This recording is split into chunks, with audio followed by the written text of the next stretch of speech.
안녕하세요. 해피스님입니다. 오늘도 해피스님과 함께하는 경전 읽기 하나의 경을 소개하는 시간 갖도록 하겠습니다. 지난 시간에는 제가 돈 어디에 써야 하는 것일까? 이런 주제를 설명하는 경을 소개해 드렸습니다. 제가 생각하기로는 부처님 가르침이 꼭 불교 신자만을 위한 가르침일까? 오직 불교 신자들만을 대상으로 잘 살아봐라 라고 가르침을 주시는 건가? 저는 그렇게 생각하지 않습니다. 세상에 인간으로 살아가는 모든 존재들에게 이러한 방법이 그대가 행복해지는 방법이다 라고 부처님 방법을 알려주시지요. 저도 되도록이면 불교 신자에게 국한된 가르침을 소개하겠다라는 입장은 아닙니다. 어떻게 부처님이 설하신 이 가르침이 불교 신자와 불교 신자 아닌 이 모든 존재들에게 전달되어서 그들의 삶을 이익과 행복으로 이끌 수 있을까? 이런 입장으로 저도 공부를 하고 전달을 하고 이 시간처럼 경전을 함께 읽고 있습니다. 그렇지만 오늘은 제가 단지 불교 신자만을 위한 가르침, 미설해진 경을 하나 소개해 드려야겠다라고 생각을 합니다. 물론 불교 신자만을 위한 가르침이다라고 해가지고 불교 신자만 이렇게 해라 이런 이야기는 아닙니다. 누구나 다 해야 하는 가르침이지만 그러나 불교 신자라는 제한된 영역 위에서 적용된 가르침이 설해졌다라는 이야기입니다. 앙구타라 니카야 8의 모음의 25번째 마하나마경이 있습니다.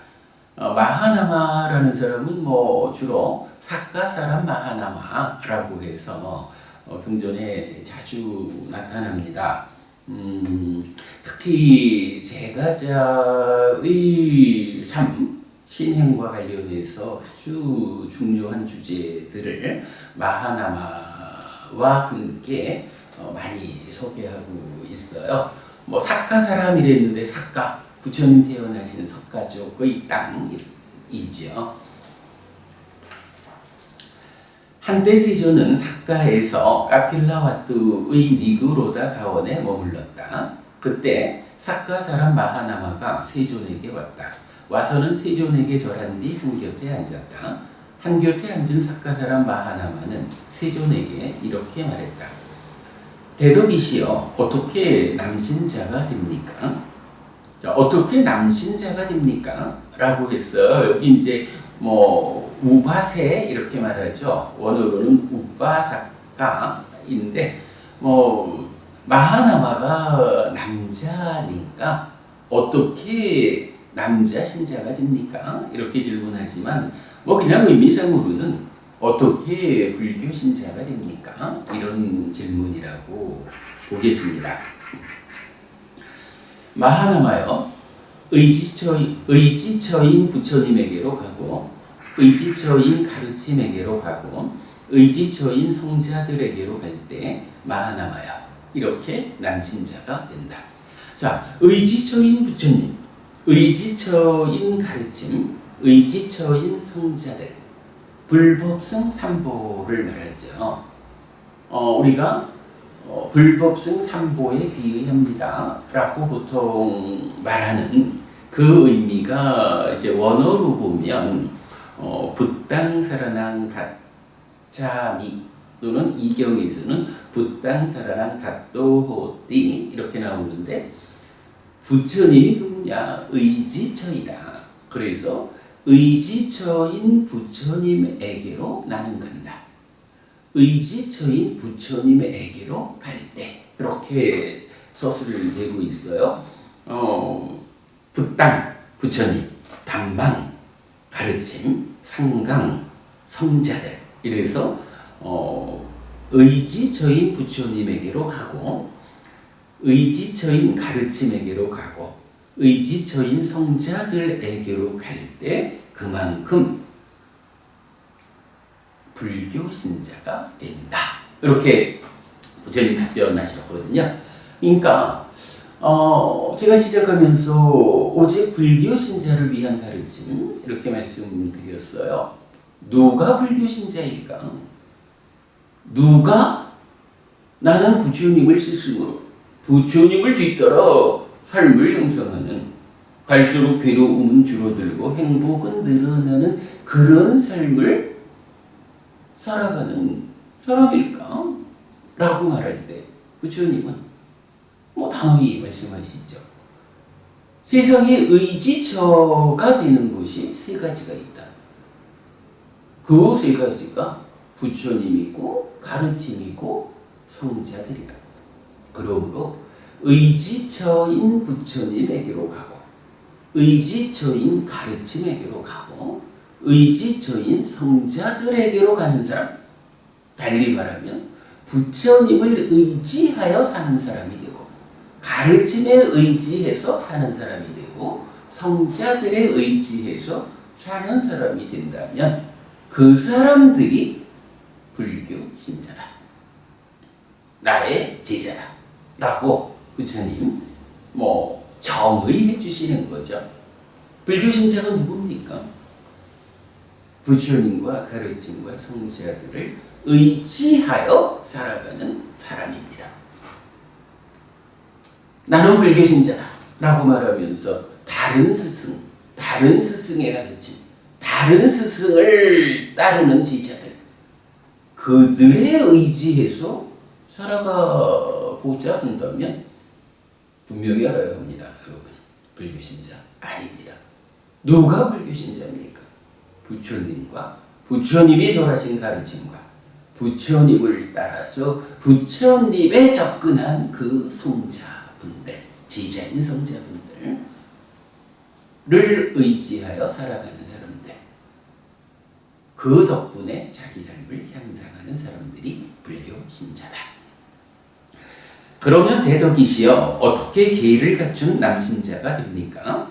마하나마여 남신자는 생명을 해치는 행위로부터 피하고 주지 않는 것을 가지는 행위로부터 피하고 음행에 대한 삿된 행위로부터 피하고 거짓을 말하는 행위로부터 피하고 술과 발효액 등 취하게 하는 것으로 인한 방일한 머뭇으로부터 피할 때 마하나마여 이렇게 계를 갖춘 남신자가 된다. 계라고 하는 것은 뭔가요? 쉽게 말하면 삶의 질서입니다. 내가 몸과 말을 통해서 행위를 한다. 업을 짓는다. 즉, 나 아닌 다른 존재들과의 관계를 맺는다. 이래 할 때 그러한 삶의 질서이 있어야 한다. 그런데 어떤 질서가 필요하냐? 삶의 질서의 기준으로 제시되는 것을 계라고 말을 하죠. 이럴 때 부처님은 이제 마하나마는 불법승 삼보에 의지하는 자로서 불교 신자가 된다면 그러한 불교 신자의 삶은 어떤 기준에 의한 질서를 갖춰야 합니까? 불교 신자의 삶은 어떠해야 합니까? 라고 두 번째로 질문을 했죠. 그랬더니 부처님, 생명을 해치는 행위를 피해야 한다. 주지 않는 것을 가지는 행위를 피해야 한다. 음행에 대한 삿된 행위를 피해야 한다. 거짓을 말하는 행위를 피해야 한다. 술과 발효액 등 취하게 하는 것으로 인한 방일한 머움을 피해야 한다. 이 다섯 가지가 불교 신자의 질서로운 삶의 기준이다. 라고 말해주는 겁니다. 요거 뭐라 하나요? 오계라고 말하죠. 불교 신자는 오계를 지녀야 합니다. 오계를 지니고 살아가는 것이 불교 신자의 삶의 기준입니다. 이렇게 말하는 거죠. 오계에 대한 자세한 이야기, 두고두고 더 많은 이야기 전해드릴 거고요. 기본적으로 그러면 이 오계를 내 삶의 기준으로 삼아서 지니고 살아간다. 혹시라도 오계를 지키지 못한 상황이 되면 아이고 빨리 발견해가지고 나는 오계를 지닌 사람이요. 오계가 내 삶의 기준이야.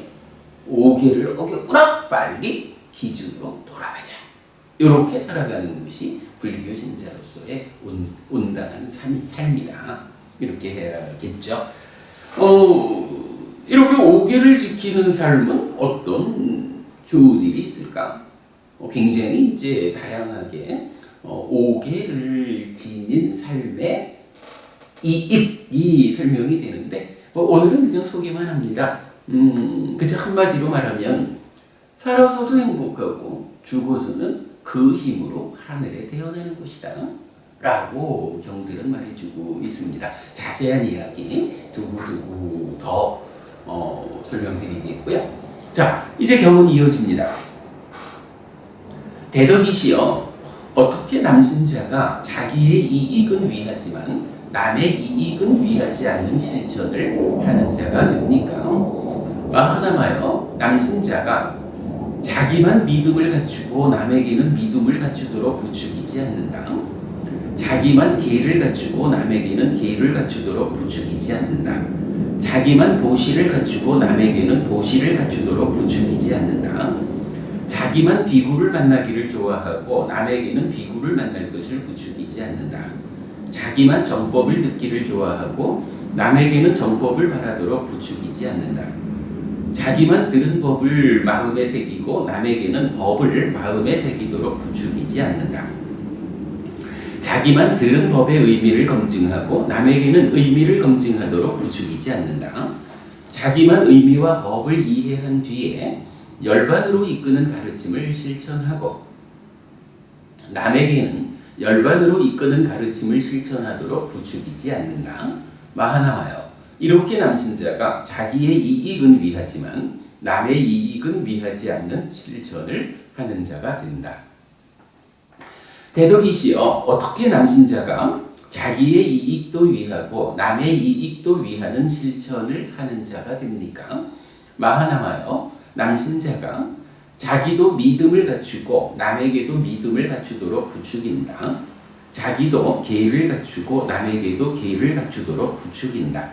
자기도 보시를 갖추고 남에게도 보시를 갖추도록 부추긴다. 자기도 비구를 만나기를 좋아하고 남에게도 비구를 만날 것을 부추긴다. 자기도 정법을 듣기를 좋아하고 남에게도 정법을 바라도록 부추긴다. 자기도 들은 법을 마음에 새기고 남에게도 법을 마음에 새기도록 부추긴다. 자기도 들은 법의 의미를 검증하고 남에게도 의미를 검증하도록 부추긴다. 자기도 의미와 법을 이해한 뒤에 열반으로 이끄는 가르침을 실천하고 남에게도 열반으로 이끄는 가르침을 실천하도록 부추긴다. 마하나마여, 이렇게 남신자가 자기의 이익을 위하고 남의 이익도 위하는 실천을 하는 자가 된다. 이렇게 삼보에 귀의함으로써 불교 신자가 되고 오계를 지니는 삶의 기준이 생겨났어요. 이제 이렇게 불교 신자의 기본이 갖추어지면 이제 그러한 불교 신자의 좀 더 확장된 신앙생활은 어떻게 진행되는 것일까? 라고 할 때 부처님은 이제 기본적으로 네 가지 법을 제시를 해요. 믿음이라는 거, 계라는 거, 보시라는 거, 그리고 지혜라는 요 네 가지, 믿음, 계, 보시, 지혜를 말하는 게 경전에서 강조되는 겁니다. 때로 그 중간에 배움이 들어가서 믿음, 계, 배움, 보시, 지혜의 5가지로 제시될 때는 좀 더 명확하게 하늘에 태어나는 방법, 이런 식으로 나타나는 거 말씀드린 적이 있죠. 지금 이 경에서는요, 자기의 이익과 남의 이익이라는 2가지 측면을 어떻게 다 잘할 수 있을까라는 주제로 확장이 된 겁니다. 그래서 자기의 이익은 위하지만 남의 이익은 위하지 않는 실천을 하는 자, 이럴 때 부처님 뭐 여러 가지가 나왔지만 따지고 보면 이렇습니다. 믿음을 갖춘다, 계를 갖춘다, 보시를 갖춘다. 그리고 5가지로 설명되고 있지만 합하면 지혜를 말하는 건데, 자, 첫 번째 이러죠. 자기만 비구를 만나기로 좋아하고 남에게는 비구를 만날 것을 부추기지 않는다. 비구를 만난다는 거예요. 2번째, 정법을 듣기를 좋아하는 거예요. 3번째, 들은 법을 마음에 새기는 거예요. 4번째, 들은 법의 의미를 검증해요. 5번째, 의미와 법을 이해한 뒤에 열반으로 이끄는 가르침을 실천해요. 근데 요 다섯 단계로 구분해서 상세히 설명했지만 말하자면 지혜를 말하죠. 그래서 이렇게 믿음과 계와 보시와 지혜라는 4가지를 놓고 부처님, 자, 나는 이 4가지를 실천하는데 갖추고 있는데 다른 사람들한테는 당신도 이익되고 행복한 삶을 위해서는 이 4가지를 갖춰야 합니다 라고 부추긴다라는 측면을 제시하고 있어요.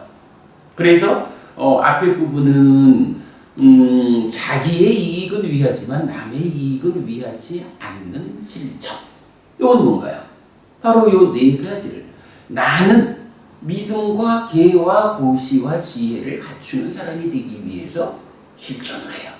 그런데 다른 사람들에게는 그대도 이익과 행복을 원한다면 이 4가지를 갖춰야 합니다 라고 부추기지 않는 거예요.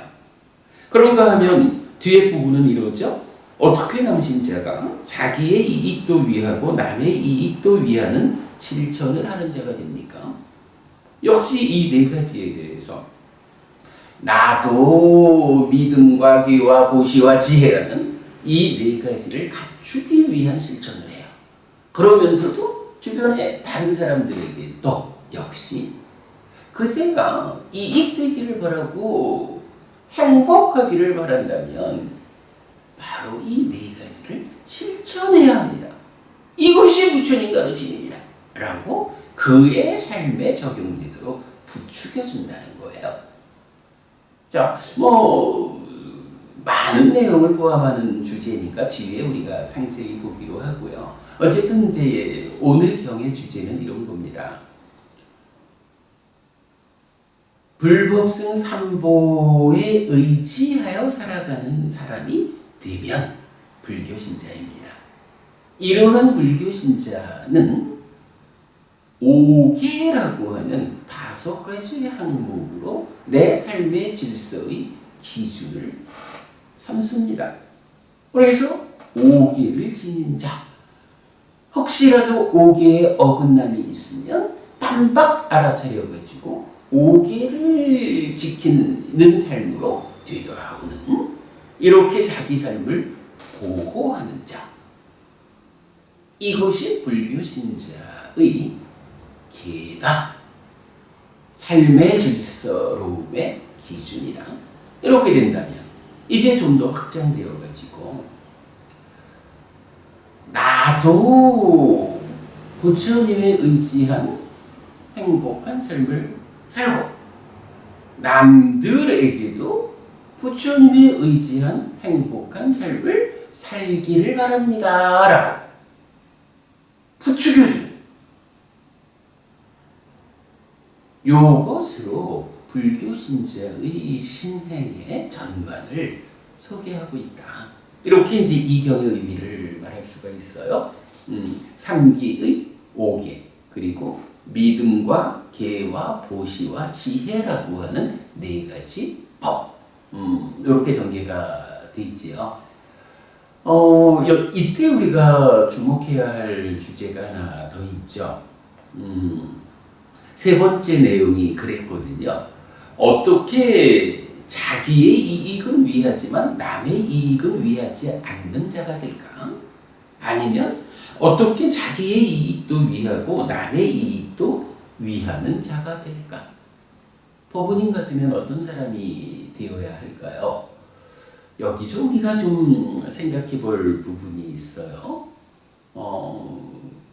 세계적으로는, 세계 불교에서 사용하지 않는 용어가 있죠. 서승이라는 용어입니다. 근데 일단 이제 중국권으로 이렇게 대승불교의 권력으로 오면, 부처님 살아서 직접 설한 가르침의 그 어느 영역, 테라와다 불교, 이 영역에 대해서 소승이다 이렇게 이제 편회된 표현을 하고 있습니다만은 세계 불교에서는 사용하지 않는 말입니다. 자, 이때 우리가 대승이란 말을 좀 생각해봐야 할 것 같아요. 대승, 커다란 수혜다. 어떻게 부처님 가르침에 의지해서 나 혼자의 삶을 형상할까?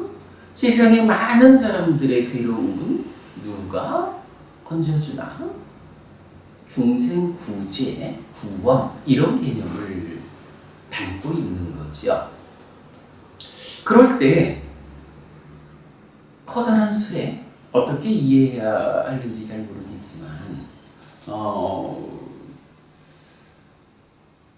만약에 많은 사람을 태우기 위해서 본질이 달라진다라고 하면 그게 과연 많은 사람을 구제하는 것일까? 라는 측면에 우리가 주목을 해야 하죠. 정말로 부처님 가르침이 진리고 살아있는 모든 생명들에게 이익되는 것이다. 행복을 주는 가르침이다. 그래서 더 많은 사람의 행복을 위해서 부처님 가르침이 역할해야 한다라고 하면 그 규모와 관계없이 전제되어야 하는 것은 이익과 행복으로 이끄는 것이다라는 이 가르침 자체가 변질되지 않아야 하거든요. 부처님이 설하신 가르침 그대로가 많은 사람들에게 적용될 때 그들을 행복으로 이끈다. 이렇게 말해야 할 것 같아요. 자, 지금 여기서 보면 두 가지로 표현하고 있습니다. 누가 자기의 이익은 위하지만 남의 이익은 위하지 않는가? 달리 말하면 부처님 가르침을 배워가지고 자기 혼자 행복해지고 주변의 많은 사람들의 행복을 위해서 역할하지 않느냐?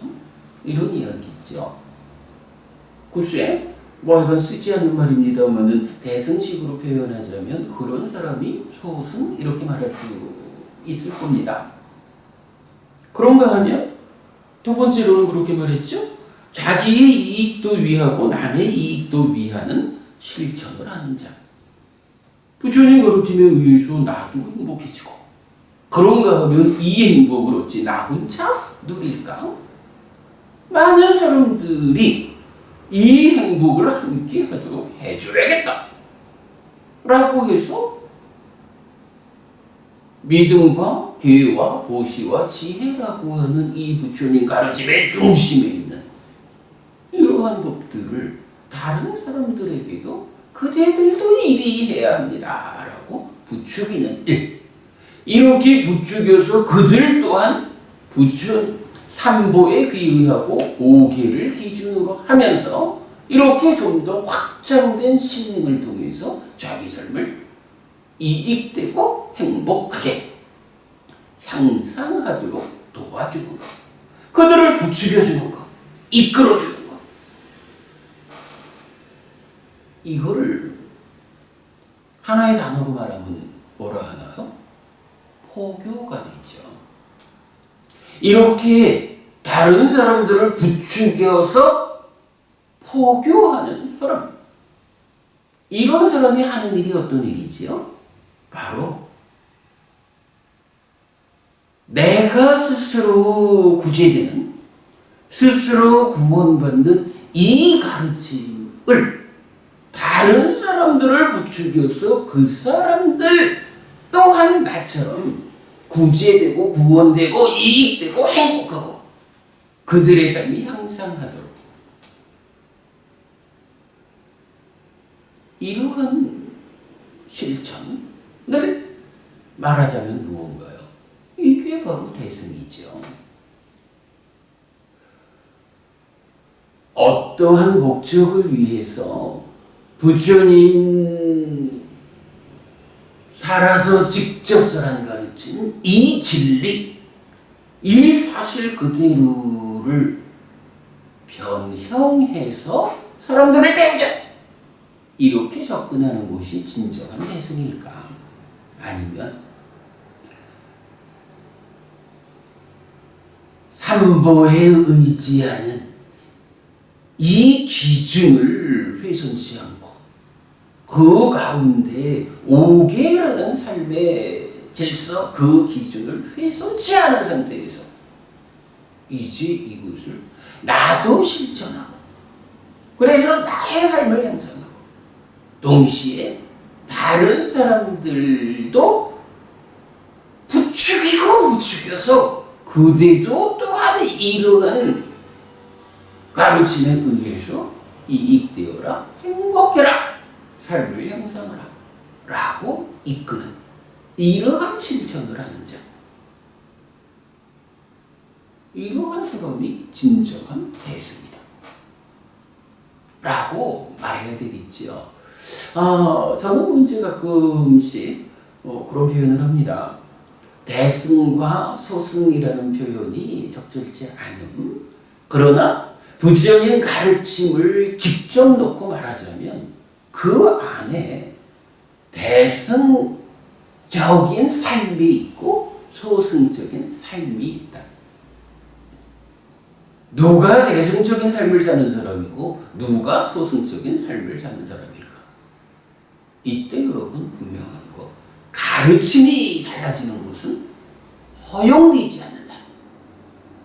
정등각이신 완전한 깨달음을 성취한 부처님에 의해서 설해진 이 완전한 가르침, 이 가르침의 변질은 불교 안에서 허용되지 않는다. 동일한 가르침에 의해서 바로 이 마하나마경이 부처님께 여쭙듯이 나 혼자만 이런 실천을 통해서 행복해질까요? 소승불자가 되는 거지요. 그러나 나도 그러하면서 다른 사람들도 부추겨서 우리가 더불어 함께 행복해지는 것, 그야말로 많은 존재들을 구원하는 것, 구제하는 것, 포교하는 것, 이게 누굽니까? 대승불자. 오직 부처님 살아서 직접 설한 가르침 위에서 내가 대승적인 삶을 살 것인가, 소승적인 삶을 살 것인가가 선택되어야 하는 것이다. 이 부분을 이 경에서 우리가 정말 놓치지 않고 보아야 할 것 같습니다. 그렇기 때문에 뒤에 소개할 경전들입니다만은 포교라는 개념, 이러한 부처님 가르침을 나에게 전달해 준 그분에 대해서 감사하는 일은 참으로 어렵다 라고 설명되기도 하거든요. 포교의 공덕이죠. 내가 이렇게 다른 사람들에게 가르침을 전달해서 부처님으로서 그의 삶이 부처님에 의지하게끔 만들어주면, 즉 포교를 하면 그 포교에 그렇게 포교된 그분이 나에게 감사하는 것이 이렇게 감사해도 부족하고 저렇게 감사해도 부족하고 라고 소개되고 있어요. 그게 무엇인가요? 내가 포교를 했더니 포교된 그 사람이 그렇게 나를 위해서 어떤 역할을 하고자 하는 포교의 공덕이 크다! 이렇게 말할 수가 있죠. 네, 오늘 마하나마경 통해서 시작하면서 말씀드렸지만은 불교 신자를 위한 가르침에서 알아보았습니다. 누가 불교 신자일까? 불교 신자는 어떤 삶의 기준이 있는가? 그리고 불교 신자는 이러한 기준 위에서 부처님 가르침이 온전히 유지되는 그 위에서 소승적인 불교 신자가 될 것인가? 대승적인 불교 신자가 될 것인가? 나 혼자만 실천하는 사람이 될 것인가? 나도 실천하면서 다른 사람에게도 부추겨서 그의 삶 역시 행복으로 이끌어줄 것인가? 중요한 주제죠. 여러분, 우리 불교 신자가 됩시다. 그리고 불교 신자의 합당한 삶의 기준을 지닙시다. 그리고 이 기준 위에서 우리 대승불자가 됩시다. 부처님 가르침 2600년을 두고 변질 없이 유지되어 오는 그 가르침의 중심이 있습니다. 부처님 살아서 직접 설한 가르침에 우리 의지해서 우리가 바로 포교하고 중생을 구제하고 구원하는 대승불자의 역할을 담당합시다. 네, 오늘 수업 여기까지 하겠습니다. 여러분들의 삶이 참으로 향상하시기 바랍니다. 고맙습니다.